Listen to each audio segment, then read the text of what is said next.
Yo, Spoon Daisy TV coming at you like a hurricane. It's a rainy day here at St. Mary's, Tasmania. Yeah, I'm not feeling it. Here I am to share my wisdom with the world. I want to inspire everyone. And hopefully we can agree on some cool, awesome, good things for the future. And oh my God, just one day of politics is enough for the year.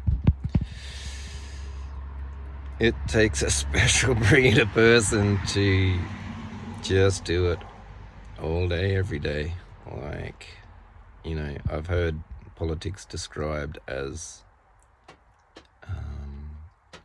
weasels fighting in a barrel. Yeah. And, weasels are pretty nasty creatures, so the political arena is called that because, they're I don't know if they're gladiators, but just shit throwers. Just a big shit fight. The more shit that you can throw, more points you get, and the less people want to argue with you. So it seems to be what it's about. And I just looked into the Sustainable Australia Party today, which doesn't even seem to have a party structure. It's more of a community, and with really, really good, sensible policies, and no chance of ever being actually taking government because we have a two-party system where it doesn't matter how many votes any other party gets, it just goes to one or two. So I'm not sure. That's never made sense to me. I'm not sure why that is. And here we are, we're coming up to an election, and we have to vote, and we have, and it's good to exercise our right to vote, but do we actually get a say in what happens? And what really bugs me is it doesn't matter what they say. They don't have to do anything that they promise. They can break every single promise. If you're Jackie Lambie, you don't even have to make a promise. You just have a different color on your website and your emblem, your logo,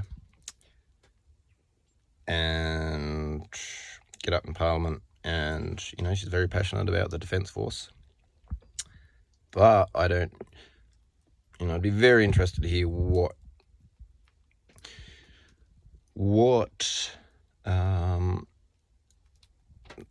the Jackie Lambie Party in Tasmania is, what they're achieving now that they have formed government with the Liberal Party after the last election. Because nobody knows. They got no policies. Nothing. I've actually written to them a couple of times, never heard back, saying about, hey, could we do something about the gorse in Tasmania? Could we they've got feral deer in Tasmania that get, there's hunters that love hunting them, but the meat gets wasted. They keep the heads sometimes. That seems like a waste. We can make it in pet food, it's good. Venison's yum, so we should be eating it.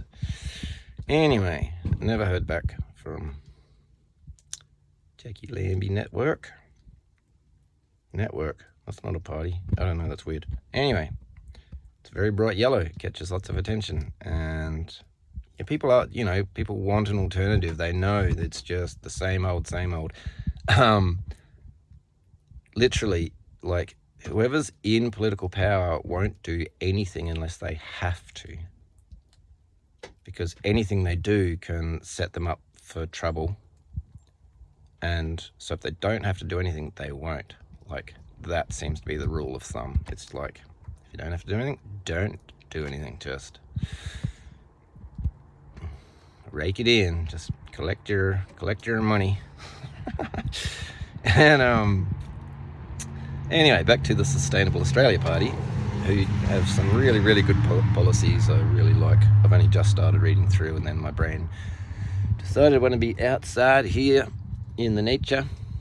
So I'm just sitting in my truck because there's nowhere else dry to sit.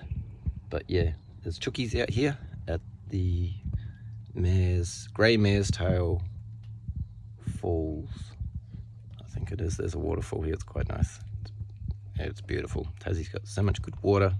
So much beautiful forest. And yeah, here we go for a federal election. And yeah, it's just divide and conquer. So, luckily we're not. Australians are a lot more sensible than our friends in America who are ready to go to war again. They have had a civil war, and they're ready to do it again over God knows what. Well, actually I do, because things have been going very, very badly in America. They have some terrible homelessness and corruption, like, oh my God, like, as beautiful, like, as the many good things that have come out of American culture are, like, oh my God, like, that is they're talking about Babylon, and yeah, that's like the deep state, all that shit, like, oh my God. And now they really look like they're going to war with China over some reef. I think that reef belongs to everyone. It's not yours or anyone else. Like, yeah. And then you're going to fight a war over it. And how many people are going to die? Yay! Yay team. Yep. Who are we going for? Yep. I'm going to put $50 on China. I guess. Oh my God, yeah, it's a crazy world. Kali Yuga, here we are. And yeah, so I was going to just give up politics for the day, but here I am. And I mean, bring it back to the real world, like, the Chookies out here, they've got their own little hierarchy by the looks, and they just like hanging out together, and they do have some fights and stuff, but it seems like everyone lives to fight another day. And and there's a bit of a socialist welfare program that brings them water and makes sure they've got food. And I mean, they are basically refugees, or they've been exiled, so everyone brings their chooks out here and their roosters that are too noisy and just dumps them because they don't want to kill them. And I've seen this a few places in Tassie where there'll just be random chooks and usually roosters. Sometimes out at the dump, they were just out at Waratah. Yeah, there's a whole little tribe of roosters. They scratch and eat stuff. And anyway, yeah, they're doing right. There's a new one, a little bantam. He doesn't look like a rooster. Oh, she. Anyway, here we are. So yeah, I made a conscious decision to not get into politics today, but politics is everywhere, and if we bring it back to real world needs and peace and love and prosperity, we all want just,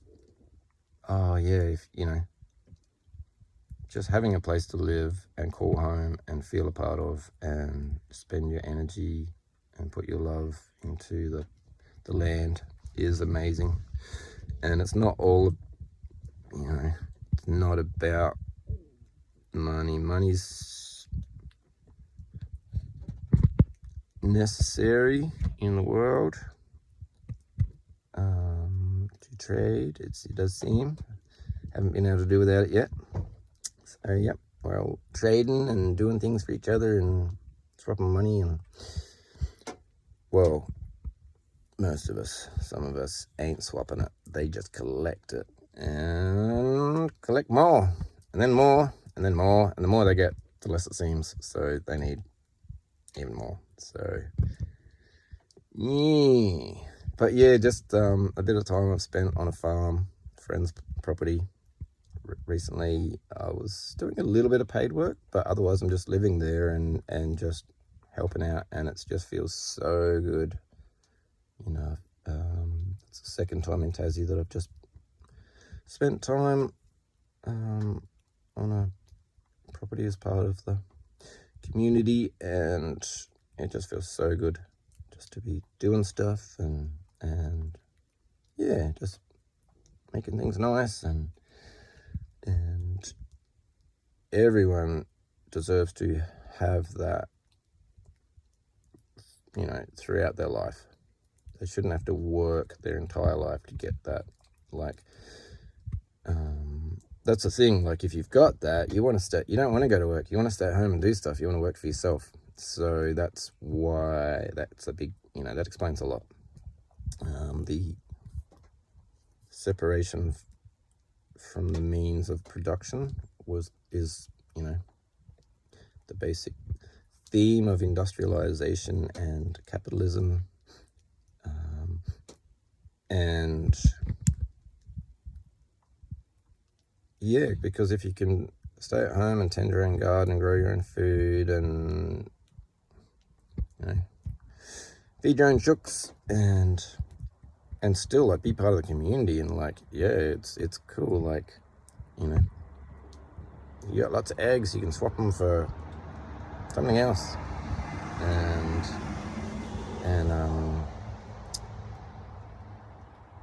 yeah, and there's so many useless occupations in the world. We knew that with COVID. So many people just didn't go to work and it didn't matter. So the essential jobs, those people kept going to work, and good on them, but we could all just share that workload and have so much more time for ourselves.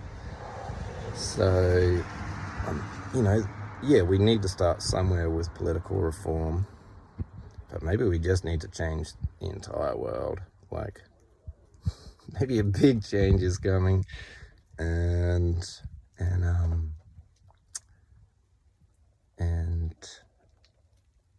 yeah, you know, like, you know, and the universal basic income does free up the world in that way. And I still think, like, yeah, if a job needs doing, like, everyone needs to share that workload. So everyone should be going to show they're doing something for a couple of days a week.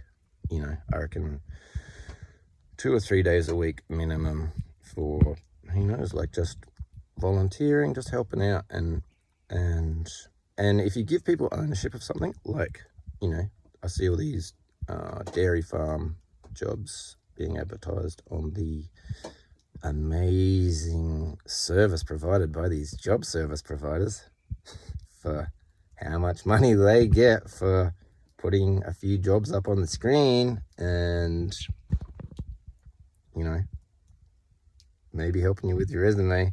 My God, gee, they're working hard, aren't they? And how much money are they raking in for it? So yeah, there's a little bit of corruption happening there, man. So yep, let's fuck that shit off. Sorry, excuse my French. I said puck this ship off. See, I just said it.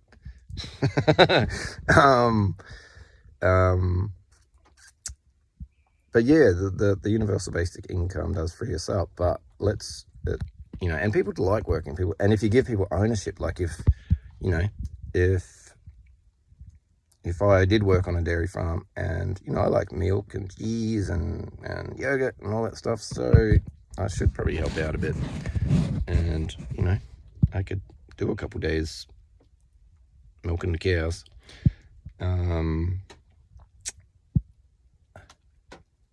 And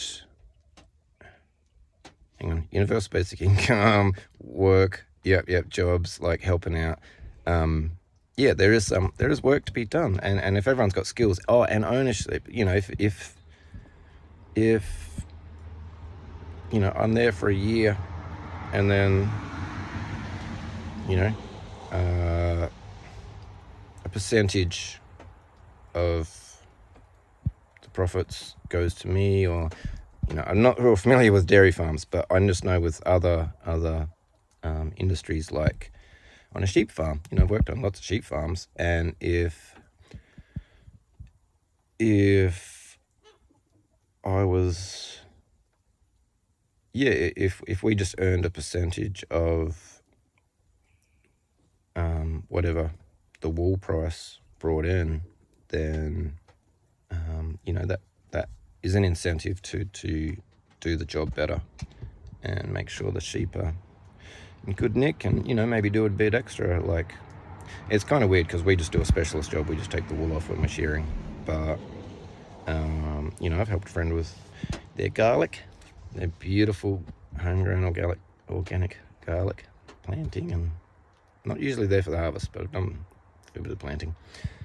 And yeah, and, you know, just taking some garlic home, like, that's awesome. But then, if, you know, the land, maybe if I helped with an entire garlic season, next year I get my own little patch to grow, and, you know, and a small amount of garlic to plant, and then I tend to that while I'm still helping out on the rest of it.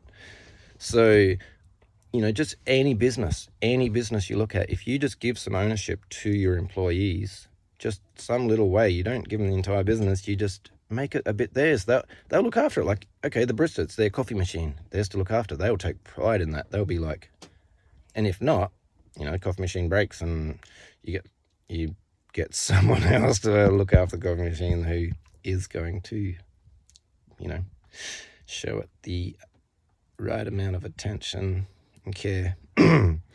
And, you know, that's a learning lesson for young people. You've got to learn these things. Oh, okay, yeah, I knew I should have done that, and I didn't, and now it's broken. And then maybe it's going to happen again, and a few times before we learn. But, you know, and if we take responsibility for these things, we're like, yeah, whoops, that was my fault. But, you know, that's not always current with values that we're giving the new generation. It's like, it's just can't be at fault for anything.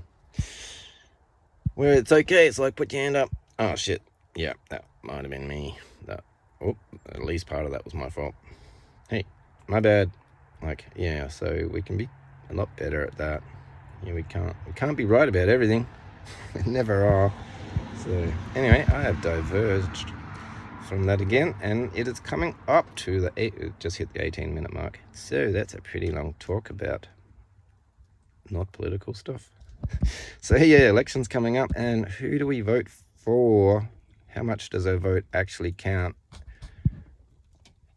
What options do we actually have? Like, is you know, they used to joke about Vladimir Putin. You know, he won 120% of the vote in the last election. I mean, they don't vote for him anymore. He's what is he? I don't know. Like, he's stepped up. So he's just allows the elections to happen below his position, and he's there as the permanent caretaker. And, you know, he's probably good at that job. I don't think it's my place to argue. And, you know, I hope that the Chinese president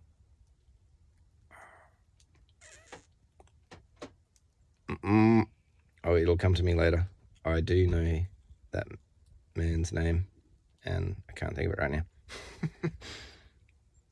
Yeah, okay, too much media. So I've got, like, the Korean leaders, I've got the ex-Chinese leaders' names in my mind, so I'm not going to say it because I don't want to get it wrong. Anyway, you know, he's got a really, really tough job.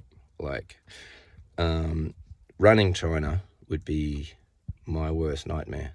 Running any big place, like, so, you know, so we need places to run themselves. We need the states, the cities, the towns, the people to run themselves and just be good, kind, honest people on every level, and call out the shitheads when they're being shitheads, because there's quite a few of them out there, and call ourselves out if we're being a shithead. But anyway, it just hit 20 minutes. So yeah, who do we get to vote for, and what are they promising? What do we want? Can't we tell them what we want? Do we actually just get given these, a line of bullshit, 2 different lines of bullshit to choose between? Can't we just tell them what we want? And whoever wins, they still should be giving us what we want. It's still a democracy. It's still, they're representing us. We're not electing them to rule us, okay? And I mean, that's the oldest trick in the book, I think. That's where we got to. But anyway, yeah. So let's see how we go. And yeah, look at the different political parties and the independents. And yeah, we've got some good independents all over Australia who are speaking up, because they